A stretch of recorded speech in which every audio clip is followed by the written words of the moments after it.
Hello, I'm Professor Daniel Kim of X University, and I'll be hosting today's special edition of Lausanne Congress Special, Meeting Global Leaders.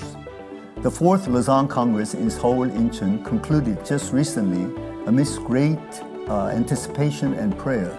It was a powerful time as the evangelical leaders worldwide gathered with a shared passion, discussing many significant visions for spreading the gospel in this new era. Today, we have a very special guest who has attended the Lausanne Congresses since the very first Congress in 1974. We are so excited to hear how each of these Congresses has impacted the world mission. We are honored to have with us Professor Tite Tiénou, the Dean Emeritus and Research Professor of Theology of Mission and the Chair of Global Theology and World Christianity at Trinity Evangelical Divinity School. Dr. Tiénou, we thank you so much for being here with us today. Hello, Professor Kim. I'm pleased to be here with you today and with the audience who are listening to us. Yes, thank you so much. Thank you. Dr. Tiénou, could you address the viewer and make a short introduction of yourself? Yes, I'm Tite Tiénou. I have now been at Trinity Evangelical Divinity School since 1997. I am originally from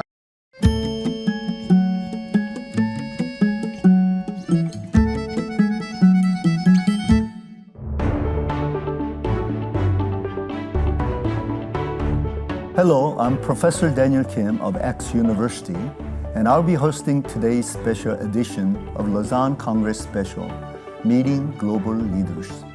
The fourth Lausanne Congress in Seoul, Incheon concluded just recently amidst great anticipation and prayer. It was a powerful time as the evangelical leaders worldwide gathered with a shared passion, discussing many significant visions for spreading the gospel in this new era. Today, we have a very special guest who has attended the Lausanne Congresses since the very first Congress in 1974. We are so excited to hear how each of these Congresses has impacted the world mission. We are honored to have with us Professor Tite Tiénou, the Dean Emeritus and Research Professor of Theology of Mission and the Chair of Global Theology and World Christianity at Trinity Evangelical Divinity School. Dr. Tiénou, we thank you so much for being here with us today.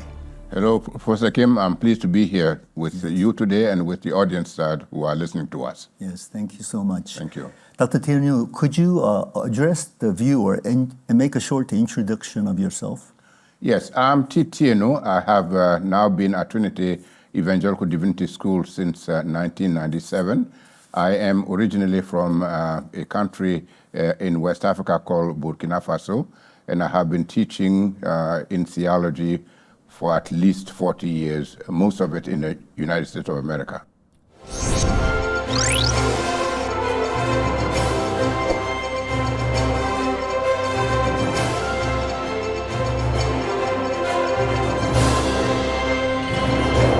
So, Professor, you've attended all the Lausanne Congresses, starting with the very first one in Lausanne in 1974, the second in Manila, 1989, and the third in Cape Town, South Africa in 2010, now the fourth in Seoul, Incheon in 2024. That would be 50 years of history. So what are your thoughts and reflections after attending this fourth Congress? There are many thoughts and that come to my mind. Permit me first to think about what and where I was in 1974. I was a theological student in 1974 in north of Paris, and I took a overnight train to Lausanne, Switzerland, to attend the first Congress. It was called the International Congress for World Evangelization. Yes. And what I remember very clearly is that we read the papers ahead of time. They were sent to all participants for comment ahead of time.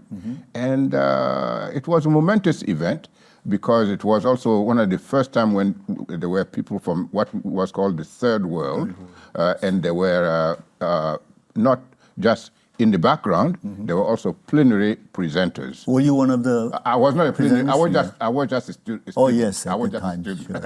So, but I remember that very clearly, and I also remember very clearly the Lausanne Covenant when it took place, and we all kind of signed the Lausanne Covenant. But today, one of the major differences is that this fourth Congress is twice as big as the first one. It was only 2,700 people in the first. Yes. Today is more than 5,000. Yes. So it feels like very, very big. And we have online participants. We have online, then we could not have online. Right. So that's very different. Yes. Yes. Yes. So what do you think is the significance of having this fourth Lausanne Congress here in Korea? What makes it so critical or important? Well, I don't know that I have any insight on the Korea location. I think I step back and say the first one was in Europe, in Switzerland. The second one was in Manila, in the Philippines. The third one was deliberately in South Africa, in Cape Town, and the fourth one is here, in part because the Korean church has had a significant influence in the mission of the church. Yes. And I think that is one of the reasons why it's in Korea. Yes. But also that it signals the leadership changing to what we now call the global south, whatever that means. Yes. That's what it connotes to me right now. And I also heard that the next Lausanne may be in Latin America, Brazil. That's what they say, but I probably will not be there. Yes. I probably will not be there. We're going to have to pray for Well, yes. for you to be there. Yes. Okay. What would be the most significant moment for you at this Congress? Or what touched you? What moved you? I think that what spoke and what speaks to me is the change into a new generation of people who are taking the steps for the next phase of world evangelization. To me, that's very evident. I am struck by the fact that many of the people who are in leadership have been former students of mine. Oh, I see. And so that is, to me, that's significant. Yes. What also strikes me is some of the continuity with the first Lausanne, the idea of servanthood that we heard even this morning, that was already articulated in the first Lausanne. Yes. The idea of paying attention to the persecuted church, that was also in the first Lausanne. So I'm happy with continuity, but also with a view toward the future. Well, what would you say are the new themes or new elements in this Congress that you have not heard before in other previous Congresses? Something that is completely new, they could not have thought of that, maybe it was before time. Immediately, artificial intelligence. Yes, right. So AI could not have been thought about, not even in 2010, but now it's here. Yes. And also marketplace. Yes. Marketplace. That also was not, even in 2010, that was not there, but now it's here. Timidly, in 2010, people could talk about business as mission, but the place of the marketplace and how that is where the gospel advances, these are some of the new elements that I think are positive for me. Oh, what about environmental care? Did they touch upon that topic at all in the previous Congresses? That was, the environmental care aspect was mentioned in Cape Town. That was mentioned, but maybe not as fully articulated as it is here. And I think that it actually needs to be more articulated, personally. The truth is that we need to take care of the environment in a much more robust way. So while you're here, you're sort of like a living witness of all these Congresses. Over the 50 years, what have you observed in terms of the Lausanne movement, the changes that happened, changes that came? Could you kind of give us a sort of the landscape of that and the terrain that we traversed through in the past 50 years? Yes. I think that the first thing that I would say is that in 1974, 50 years ago, we were not thinking about a movement. Mm-hmm. The first major change is that we went from an event mm-hmm. that was the International Congress mm-hmm. on World Evangelization yes. held in Lausanne, Switzerland. Mm-hmm. We were not thinking about creating a movement, mm-hmm. and we certainly were not thinking about calling it a Lausanne movement. Yes. For me, the significant change is the link to a place called Lausanne mm-hmm. and calling it a movement. Mm-hmm. These are significant changes that were not anticipated in 1974. Mm-hmm. But at the same time, what was anticipated in 1974 was to create a continuity. Mm-hmm. There was a Lausanne Continuation Committee mm-hmm. that was established to carry forward some of the ideas that were expressed at the Congress in 74. One of them was collaboration. Mm-hmm. Second was the spirit of Lausanne. Yes. It is the spirit of being open to other Christians for the sake of world evangelization. That spirit of generosity, yes. of collaboration, and of thinking new thoughts yes. for the sake of the gospel. Yes. These, I think, are some of the carryovers over the years. For me, this is the very first Congress that yes. I am attending, and the emphasis on collaboration yes. right now in the present, and you're saying that was talked about in the very first Congress. Very first Congress, it yes. was there. Well, I would say remember, but some of the people who are listening to us, I cannot say remember. Let's say people who are no longer living, mm-hmm. John Stott, yes. Billy Graham, yes. were from different churches yes. and background, mm-hmm. But they collaborated. Yes. They demonstrated collaboration yes. In front of us. People like Samuel Escobar mm-hmm. and René Padilla from Latin America mm-hmm. also demonstrated collaboration. Yes. So I think the theme of collaboration is probably at the heart of the Lausanne movement. I see. Yes. So what do you think is the very nature or the characteristic of Lausanne that makes it so significant a movement? There are other movements, other ecumenical movements throughout history of the church, yes. but why Lausanne? Lausanne is not a place to fight theological battles. I think that's one of the differences. This is not a place to set theology in such a way that we can agree or disagree. The Lausanne is a setting where we agree that the most important thing is to make the gospel known in the world. Yes. And if people agree to that, mm-hmm. then there can be generosity on every side. Mm-hmm. You don't have to have the exact same theology to agree that the most important thing is gospel witness. Yes. I think that's what makes Lausanne unique. Mm-hmm. Lausanne doesn't have headquarters. Mm-hmm. Doesn't have a bureaucracy. No, I see. And that's also important. Mm-hmm. So it depends very much on the willingness of people to focus on the vision that is articulated. Yes. I think that makes it unique. Yes, yes. And how has Lausanne movement personally impacted your life?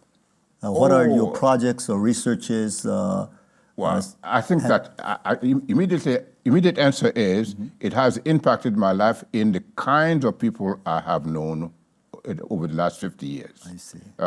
In the kind of generosity of Christians that I have met over the last 50 years from all continents.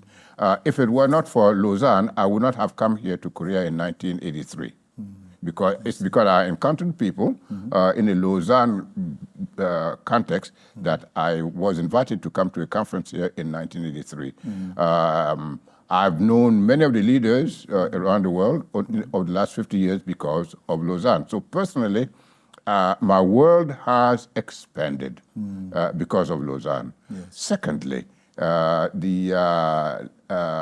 me in the research kind of stuff, since you asked about research, the idea of articulating a robust theology for the sake of mission, yes. that was clarified in 1974. In Lausanne 74, there was a call to articulate some of our ideas theologically, like the relationship between gospel and culture, for instance. Yes. That's a theological statement. Yes. And I participated in the 1978 consultation on gospel and culture. And that has really helped me understand a bit more what it means to have a theology that attends to culture for the sake of faithfulness to God. Yes.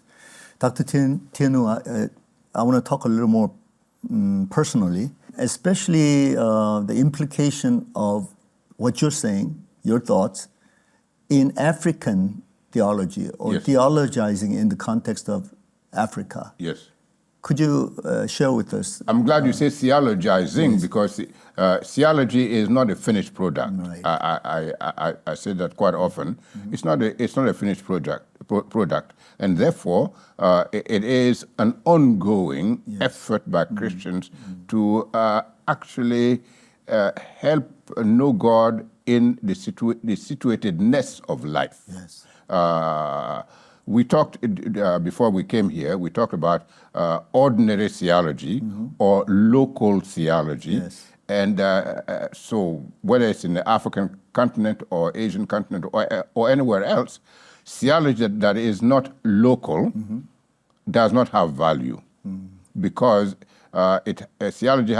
Christian theology has to help people actually know God in their situatedness. Yes. Yes. So that they can make Christian decisions on a daily basis. And if you cannot make Christian decisions in theory, you make Christian decisions in the rootedness of life. Right. So in Africa, people talk about Africans dance, but theology can be dense, but theology also has to be thought. Theology has to be felt. Yes. Theology has to be shared. Right. Right. Theology is life. Yes. So for theology not to fail, we need to make the connection between what we teach and how it relates to ordinary people, Yes. to the ordinary local situations of life.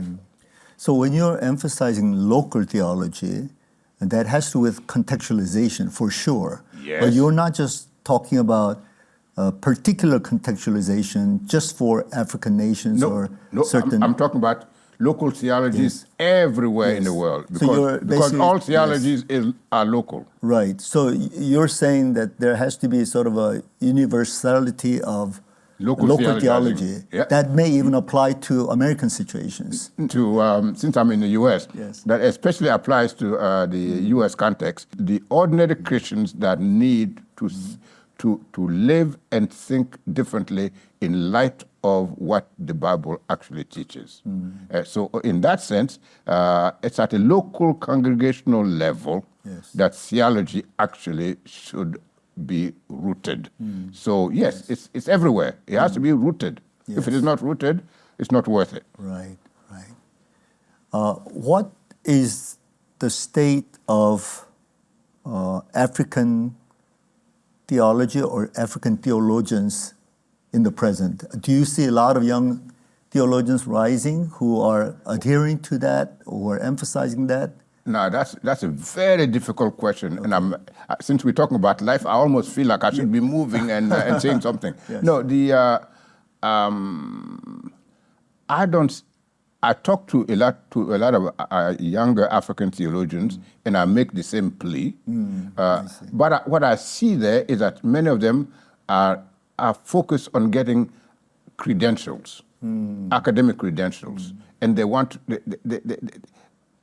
they gravitate toward that. And I'm saying to them, at the end of the day, that's not what counts. At the end of the day, the theology that you think is there must be rooted in context. So in the last years that God is giving me, that is what I'm going to tell younger theologians. You must make sure that theology is rooted in the local context, because without that kind of theology, there is no ethical difference. Yes. People don't live ethically because they know something intellectually. And if there's a common denominator in the church right now, whether it's in Korea or the U.S. or Europe or many countries in Africa, it is that the Christian faith needs to be to live with ethical, qualitative difference for the sake of the credibility of the gospel. Yes, okay. At Trinity Evangelical Divinity School, Yes. That you are part of, you've taught many Korean and Korean American pastors, church leaders, and missionaries. Yes, and I met many of them here. Yes, and you've visited Korea like on 4 occasions. This is my 4th visit to Korea. Yes.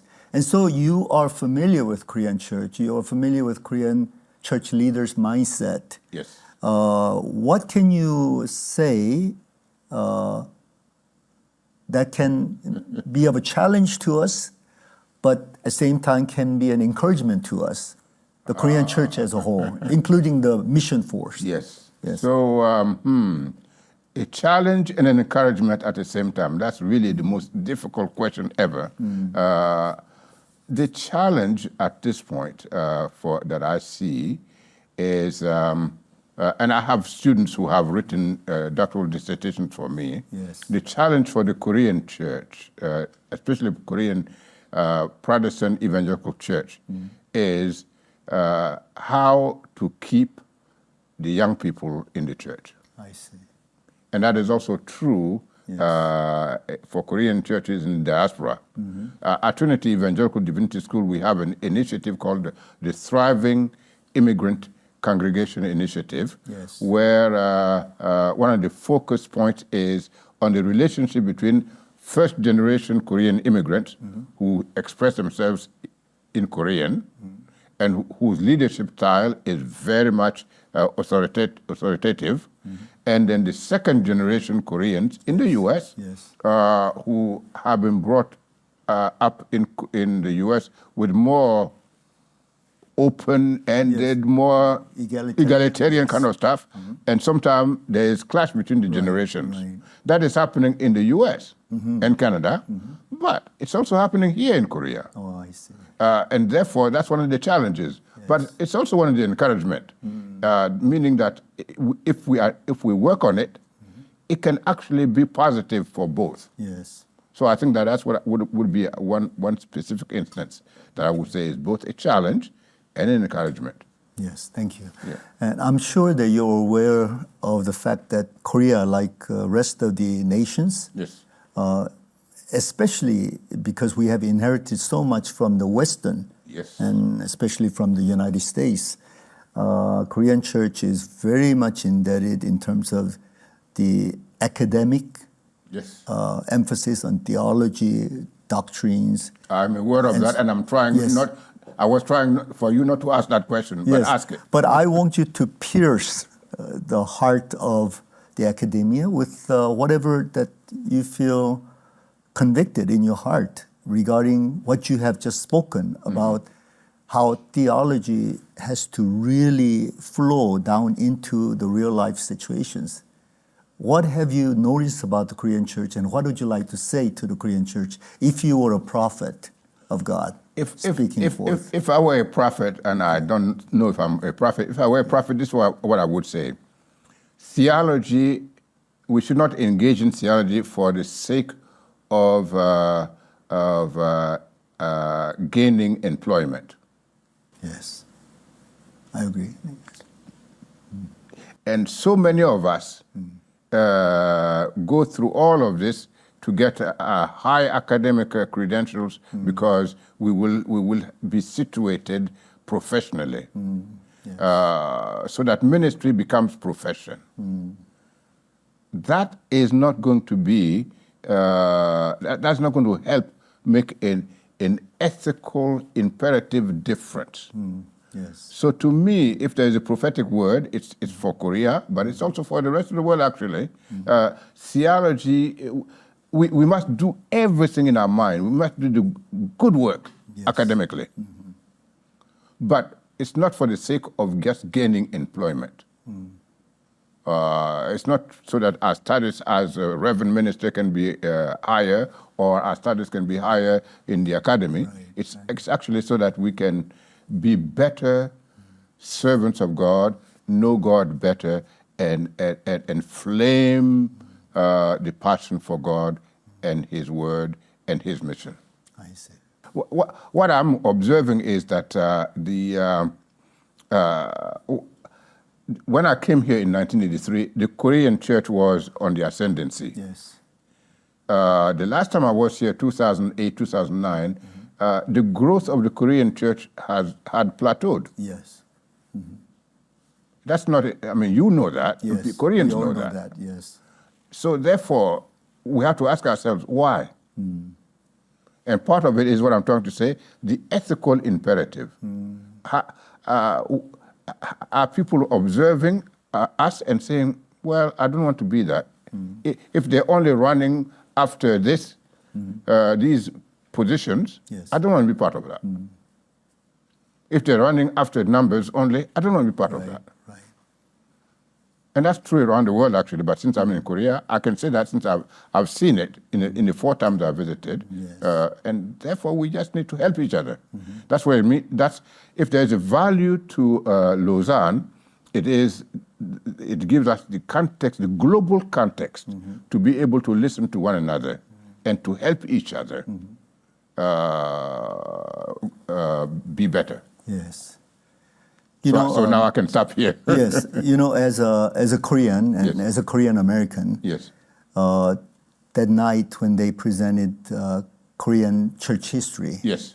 I was a little bit concerned how this is going to culminate. Yes. But at the end, when all these Korean leaders were confessing, Yes. and to be honest, bearing our situations, Yes. saying that the public in general is quite suspicious Yes. of the church, Yes. and sometimes accusing us of hypocrisy, Yes. materialism, Yes. secularism, and so forth. Yes.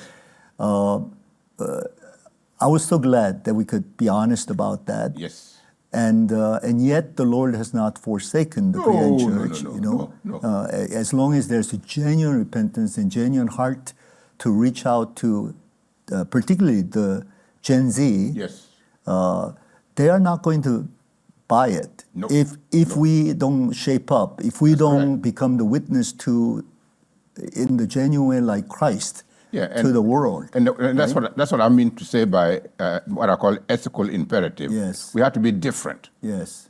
And the difference that the gospel makes has to be visible. People talk about Gen Z, but it's true. It's not only Gen Z; it's everyone. Everyone, yes. People are not convinced because we preach long sermons or we preach academic sermons. Yes. People are convinced because the gospel made a difference. Yes. They will come and see what God's word has done to us and in us. Yes. That's where the witness is. I mean, that's part of the witness. Yes.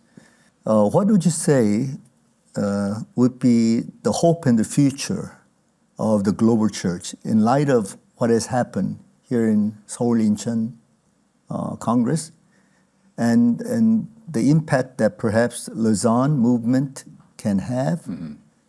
What do you see to be the long-term effect? What I'm hoping is that long-term, we will look back and say that one of the lessons we would have learned here is we desperately need to be more humble. Yes. In our in how we carry out the mission of God. Yes. But at the same time, be clearer in what the focus is. The focus is on the gospel, Yes. the gospel that is true, the gospel that is right, God who is a living God. These are the building blocks. The church in Europe, for instance, is where it is because it has, over the years, stopped focusing on the truth of the gospel. And Christianity became cultural over time. Yes. It can happen anywhere. So we need to say, the humility of saying, this is not about our culture, it's about the truth of the gospel. It's about the living God. Yes. So that's my hope for the future. Yes. As a representative of leadership in the global body of Christ, you would agree that leadership is crucial, Yes. critical, Yes. not only in the churches, but also in the Everywhere. theological institutions, Yes. in the mission field. Yes. What would you suggest, or how do you suggest that we actually pray for our leaders, so that the leaders would have the wisdom and the counsel and instructions for the next generation? Well, my prayer is that God will, when I pray for our leaders, I pray that God will help them remain ordinary people. Yes. By that I mean that they don't take themselves too seriously. That they are ordinary people before the living God, and they seek to do what God is asking them to do. They also seek to be disciples of God in their daily lives. Yes. That's what I would pray for our leaders. And I would also pray for our leaders to be less busy. Like we heard even at this Congress, don't do ministry and neglect your family. Now, for us not to neglect our family, we need to give time. Yes. Yes. So we just need to pray for our leaders that they will live as normal human beings and not expect them to be superhumans. I see. That's what I would say. Amen. Thank you so much. Would you give a word of encouragement to the Korean churches for hosting this year's Congress? Word of encouragement. Yes. Well, I don't know about the word of encouragement. I would give a word of appreciation, Yes. a word of gratitude. Probably that's what the word is. I am amazed that so many people from this country, so many people from the churches have given of themselves. The volunteers who have served us during this Congress, that's really amazing. So the word is not encouragement, the word is gratitude. Yes. Maybe gratitude is encouragement. Yes, it is. Gratitude for opening your hearts and mind to the global church and for facilitating the entry and exit from Korea and for keeping us well during the course of the Congress. That's really remarkable. Yes. I think that compared to other Congresses, and I'm thinking particularly the first Congress, I did not see in the other Congresses such an involvement of the local churches in the hosting of the Congress. And I could be wrong, but I did not see that. What was it like? I'm trying to visualize that or imagine what it was like in 1974, 1989, and all that. So for what I remember, 1974, it was, I mean, first of all, Europe doesn't have big churches. Right. Even though it's Lausanne, it's a historic city with Calvin and all that, Geneva and all that. But the churches were not really, you know, they weren't involved in it. Really. They were involved, but not to the extent that is here. Yeah. There were teams. It was more of a volunteers from different places. But here, the difference is that the local churches are very, very involved. Yes. It's evident. To me, that's a testament to the vitality of Christianity in Korea. Thank you. Thank you. What would be your next step or your long-term vision or any prayer that you might have? Because here you could talk to the viewers, and this is a Korean church who would love to pray for you and remember you in their heart and in their prayer. Well, so what did you ask for? For me, I mean, I have to remember now, it's been 50 years since I attended Lausanne, which means that I'm actually old now, as opposed to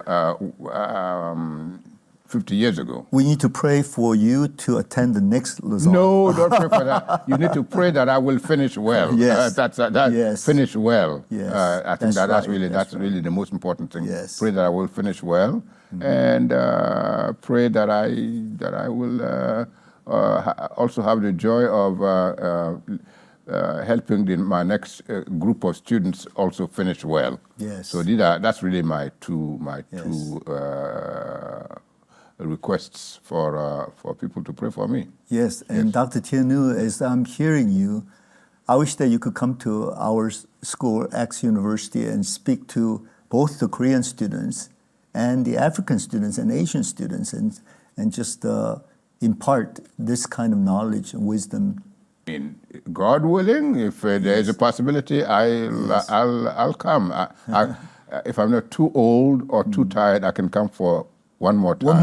One more time. We're going to try to claim that. The fifth time. One more time. Thank you so much. Thank you so much. The Lausanne movement has been spreading the gospel, caring for the marginalized, and promoting justice since it began in Lausanne, Switzerland. And now with the 4th Lausanne Congress here in Seoul, Incheon, we look forward to seeing how this movement will continue to impact the global church and missions. Once again, we want to thank Dr. Tite Tiénou for sharing his valuable insights with us today. We thank you, Dr. Thank you. Thank you very much. Thank you. And we want to thank the viewers for joining us for this Lausanne Congress special, Meeting Global Leaders. Thank you and goodbye.